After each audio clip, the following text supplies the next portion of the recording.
yang bisa memilih tipe atau model kepemimpinan apa yang terapkan di sini. Ya. Kalau kepemimpinan buat saya di rumah sakit atau di pelayanan kesehatan persoalan yang lain, yang menjadi followers atau orang yang harus diberikan pertanyaan, apakah saya sudah memenuhi apa yang Anda inginkan? Fokus di kepemimpinan itu pertama adalah pasiennya. Untuk kesatuan masyarakat adalah masyarakatnya. Bukan teman kerja saya, bukan.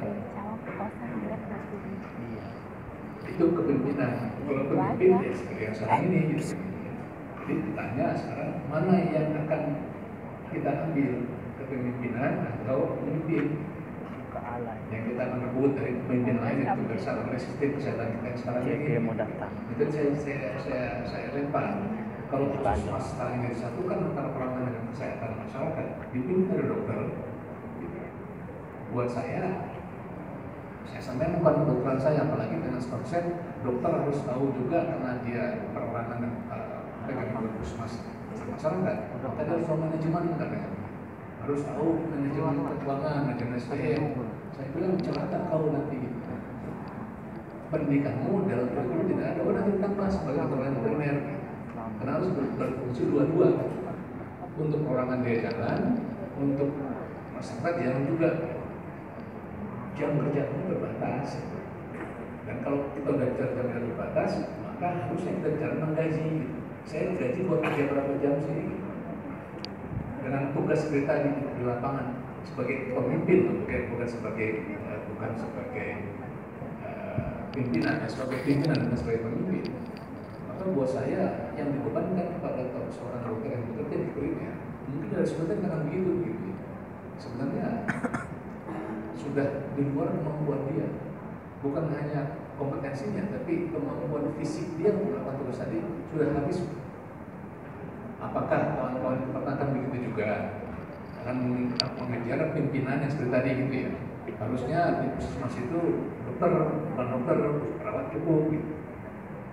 Nanti mesti ke depan itu yang tadi saya katakan dalam kepemimpinan di keperawatan, kita berpikirnya keluar kotak kita, keluar dari diri kita, melihat bagaimana orang atau masyarakat atau pasien atau masyarakat ingin melihatnya sebagai apa.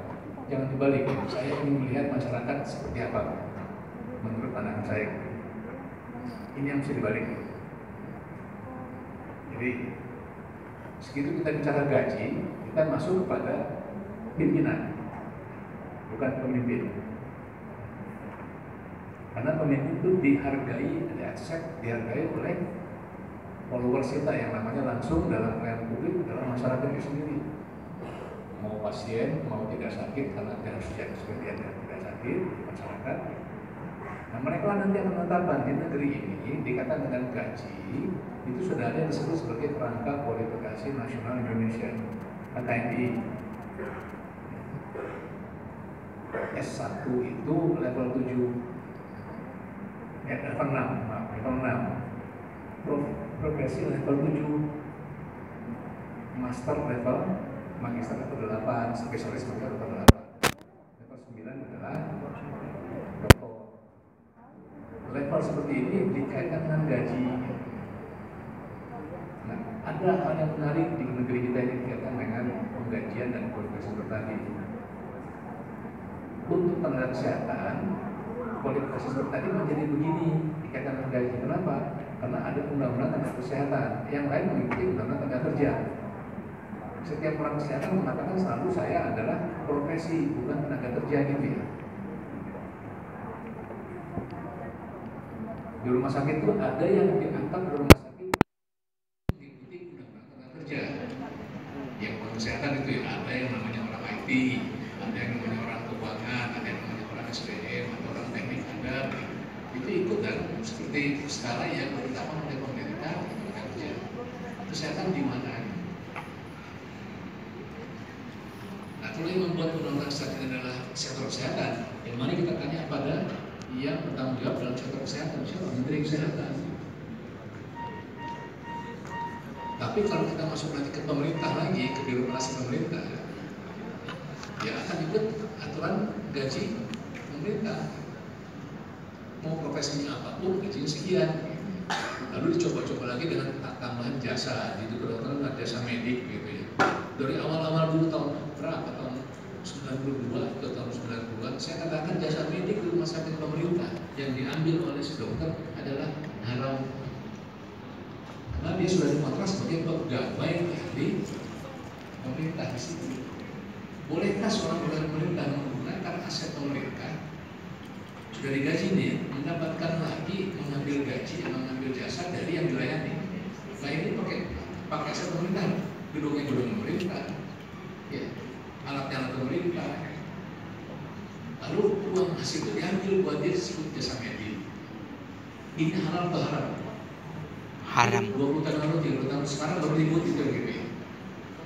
Kalau seperti ini dianggap merugikan negara, korupsi namanya juga. Dulu zaman dulu belum ada KPK. Saya pikir mungkin hal seperti ini pada saat ini, sekarang pun masih begitu. Suatu ucapan yang mungkin kurang menyenangkan buat diri sendiri ya. Tapi kalau kita tanya gaji ya, Anda bekerja di mana? Pemerintah ya ikut gaji pemerintah. Jangan minta tambah-tambahan lagi begitu.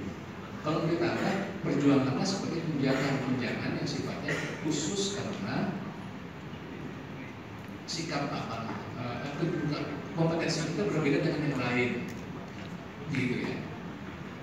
Saya contohnya sekarang, Bu, Papi guru besar, saya juga guru besar. Pemerintah kerja, kita membuat peraturan gaji saya golongan 4 ditetapkan oleh pemerintah. Apakah sesuai dengan kompetensi saya? Semua orang akan menjadi tidak gitu. Lalu pemerintah keluar untuk semua dosen tambah lagi tunjangan sertifikat dosen 1 kali gaji dasar. Guru besar dapat lagi tunjangan kehormatan 2 kali gaji dasar. Sehingga saya sebagai guru besar akan pulang ke rumah dengan membawa 4 kali gaji dasar. Tadi benar diucapkan oleh Prof. Khadijah. Kalau seperti itu, haramlah kaki saya di tempat lain begini. Jangan 2 kaki itu. Dia masih harus mengatakan tidak boleh 2 kaki. Buat saya peraturan yang ada di sini mengatakan tidak boleh sebagai pegawai negeri punya kerja di tempat lain gitu. Hukumnya haram. Jangan hanya gaji, kalau gajinya kurang ya sekarang kita sudah memperbaiki dan tunjangan. Nah, untuk perawat, untuk dokter MD, tadi kesehatan perorangan. Kalau Anda mau minta tunjangan yang sifatnya khusus, saya pikir di perawatan sudah ada gitu ya. Perawat yang bekerja atau mereka di bidang perawatan atau di bidang perawatan non pelayanan yang bekerja di perawatan lain, bekerja di ICU dengan bekerja di ruang rawat biasa, beda nggak tunjangan? Beda. Yang tidak dirugi beda nggak dengan yang dirugi? Beda. Itulah terkait dengan kompetensi klinisnya gitu. Tapi sebetulnya Anda akan mau masuk sebagai saya menjadi pemimpin di situ. Pemimpinan ini bukan pemimpin, pimpinan di situ. Minta jabatan gitu atau dapat penjus dapat surat tugas Pak. Relakan tunjangan tadi hilang. Karena Anda bermain pada kegiatan yang tidak spesifik untuk kompetensi yang ada. Nanti ke depannya bahwa ini kompetensi juga bisa dimasukkan sebagai tunjangan khusus. Perjuangan itu.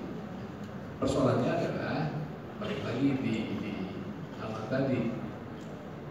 Kalau kita lihat tadi yang saya sampaikan tentang sistem pelayanan kesehatan pasien itu, percayalah kalau kita masuk ke pemerintah, kita akan bicara pimpinan. Karena saya dapat surat tugas memegang jabatan ini. Kalau di bidang pemerintah, baru kita bicara kepemimpinan. Idealnya adalah yang disampaikan tadi, yang pimpinan di pemerintah, yang birokrasinya itu tepat sekali, harusnya mempunyai role sebagai pemimpin. Sampai sejauh mana gaya kepemimpinan Anda atau model kepemimpinan Anda di pimpinan lembaga pemerintah bisa diterapkan tergantung dari peraturan perundangan yang mengikat pada pemerintah. Karena kalau kita lakukan itu bisa saja yang baik dari pemikiran dan pelaksanaan tentang kepemimpinan karena perawatan dilakukan di sistem pemerintah, bisa dikatakan kita sesuatu yang melanggar peraturan. Karena itulah di negeri ini sudah baik lagi, sudah ada perbaikan lagi. Tadi saya sampaikan, semua kesehatan perorangan akan digeser ke swasta.